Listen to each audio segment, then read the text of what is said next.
Kell, been a long time coming this. We heard up there that even for this time round negotiations were dragging on. Were even you a bit sceptical that it would happen now? I've always sceptical. I'm still sceptical now. Until that night comes where I'm looking at him opposite in that ring and his trainer's got out and it's just me and him at referee, then it'll click. Because I've been trying to force his fight for years.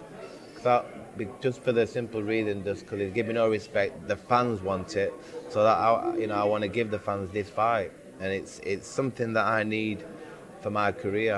I've become world champion. I've been in some amazing fights with pound for pound fighters, and I think this is something what my career needed: a real grudge match, War of the Roses, and see who King of the North, and I'm dead excited. I'm dead excited about this fight. It's a fight that can get me proper teeth in, because I've been in some big fights, and this is what I need. This is really going to get me out of bed and get me on that road in the morning running. We heard there'd been offers from all over the place for this fight, from the Middle East, etc. Why was it so important to have it back here in the UK? Because it's an English fight. We don't want to go to Dubai where he wanted to go to Dubai. He wanted to, This is where the venue where we've got at Manchester, like it's in middle of us both. Everyone, the dogs want to be involved in this fight, and I think that, I'm so happy that I've made it. That we've got it in England. We've got it in up north. Where we're both from.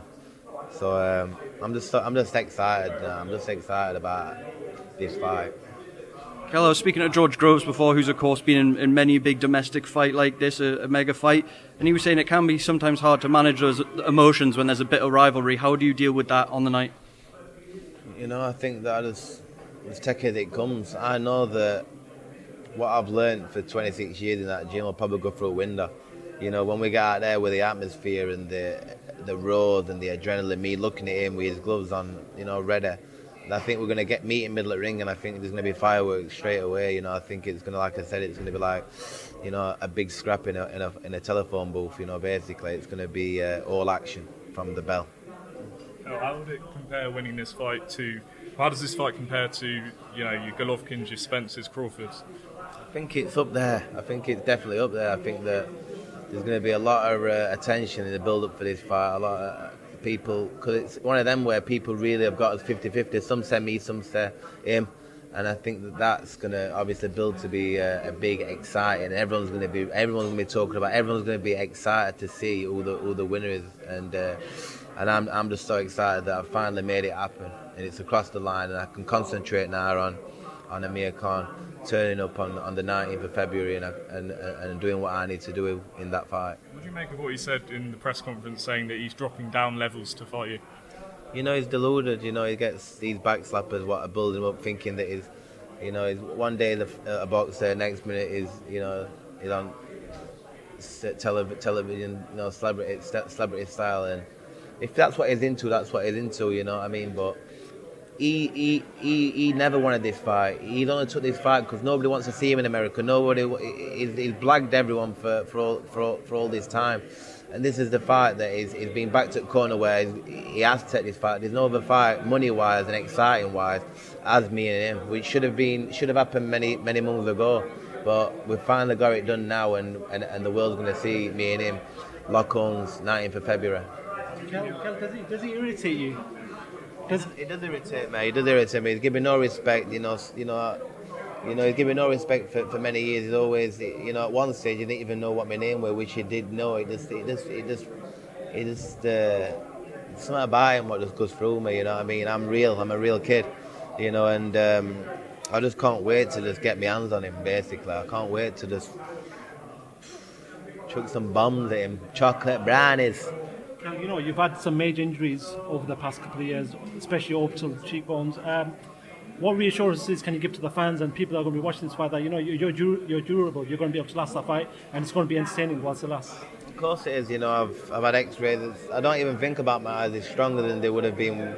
We haven't been breaking now that the metal and the bones grown around and over that. So, like I said, I'm like Terminator. I'm made of steel, Sheffield steel. And I don't even enter my head anymore. You know, don't enter my head. I'll be fit, I'll be ready, I'll be strong, accurate, power, timing. It's all going to be there for the night, and I'm looking forward to the build. I'm looking forward to the training camp, and then I'm looking forward to looking at him on the canvas on the deck and saying, Amir, I told you so, mate. So Is this going to be at 147? his fights at 149. There's no title on the line. I even, like, you can imagine from where I was coming from, they don't even, why even bring it down to 149? We're both 35. What's the point of killing? He knows that everyone knows who stood here and involved in boxing, how much it affects me going down to them low weights. He's trying to do everything. If I were that easy, and it steps down for him. Why not make this fight a 154 or an higher weight? He's obviously worried. He's obviously worried about it. Because he knows that I'm a dangerous man. Your last fight against Terence Crawford, what do you make of Crawford being Amir Khan's sparring partner this time round? It is what it is. Terence can't fight for him. His trainers can't fight for him. He has to fight on himself. They're all going to leave him in that ring. There's just going to be me and him. So he can be trained off whoever he wants to get trained off. At the end of the day, it's going to be me and him, and that's all what we need. Cam, what do you make of the Crawford versus Porter fight? Yeah, we're obviously a fighter. We're excited about being in with both of them, winning world title of Porter, getting beat by Crawford, and seeing how they fought against each other. But I think you've got to say that Crawford, he's number 1 pound for pound now. Nobody's done that to Porter. Nobody's knocked Porter out and stopped him like that. But like his dad said, he run underprepared. That's, he said, what lost you the fight? And he said, underprepared. That's what they come out with. But listen, at the end of the day, he's one hell of a fighter. They're both one hell of a fighters, and the better man won on the night. And it was a great fight. So what do you make of Porter retiring after the fight? Do you think it's a good thing for him to do at this stage of his career? Yeah, I think so. There's nothing really else for him to prove. He's been in with the best. Well, Alim, and has had Thurman. He's been in with he's been in Brona. He's been in with the top fighters out there. I don't think there's much more for him to do. So before he starts, the sport you can legally get killed in. I think before you go on too much, I think it's probably best for him to retire. Yeah. You've been in there with Spence and obviously Crawford. Who's the best fighter out of those two? Who's the king of the welterweights, do you think? I think after seeing their fight, Porter and Crawford, I think you've got to lean towards Crawford now. But styles make fights. Obviously, Spence is a natural southpaw. It'll still be very interesting. Everyone will still tune in, but I think just with the way he dealt with Porter, I think you have to start leaning towards Crawford, just because of Spence's car crashes. He had a problem with his retina in his eyes. I think you have to start leaning towards Crawford when you're in that fight. Right, and who's got the best? Who's the biggest puncher out of Spence and Crawford? You've been in there with I'd say Spence. Spence. Yeah, I'd say Spence. Kell, you've had this decision here to come back to the Engel gym, link up with Dominic Engel for this fight. Could you talk to us a bit about that? I've always been down at Ingles. The only reason why I wasn't with him for the Crawford fight is because he was worried about getting locked out at England, basically, because of the restrictions with the COVID and being away from his family and not being able to get back and different things. But we never fell out. It's just obviously things have come back to our normality, and he's obviously gonna be in this fight with me all the way through.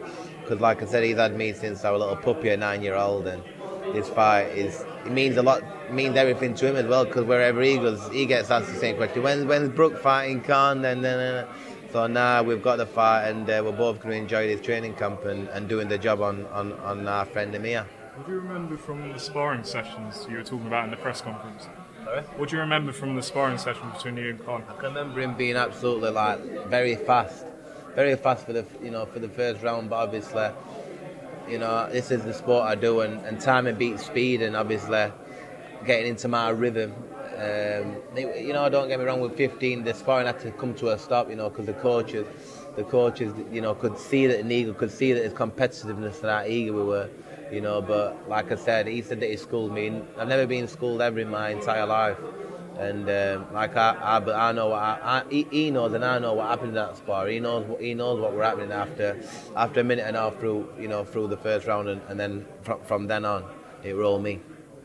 Can he call you a blob? What word? Am I a blob? Am I a blob? I don't know. I don't think I'm a blob, but at the end of the day, we've got 12 weeks. Let's see if I'm a blob on 19th of February. Well, obviously the focus is on Khan, but recently Eddie Hearn made a comment that he wants the winner to face Conor Benn. What's your thoughts on that? You know, Conor Benn's an up-and-coming fighter. He's making loud noise at the minute, innit? So, who knows? I don't like Conor is never one of that fight. I've never shied away from any fight. So when I've dealt with him, we'll sit back and see what his next moves are. So there is more of Kell Brook after this fight, providing you win Amir Khan. Yeah, listen, I'm still beating these young 20-odd-year-olds in the gym. I'm still doing what I've always done. Crawford, what, a year younger than me, and he's saying he's pound for pound. It's, at the end of the day, it's just a number. I'm 35. I've not been in no hard fights. I might have had my eyes gone, but I've never been in, in fight after fight going hard 12 rounds.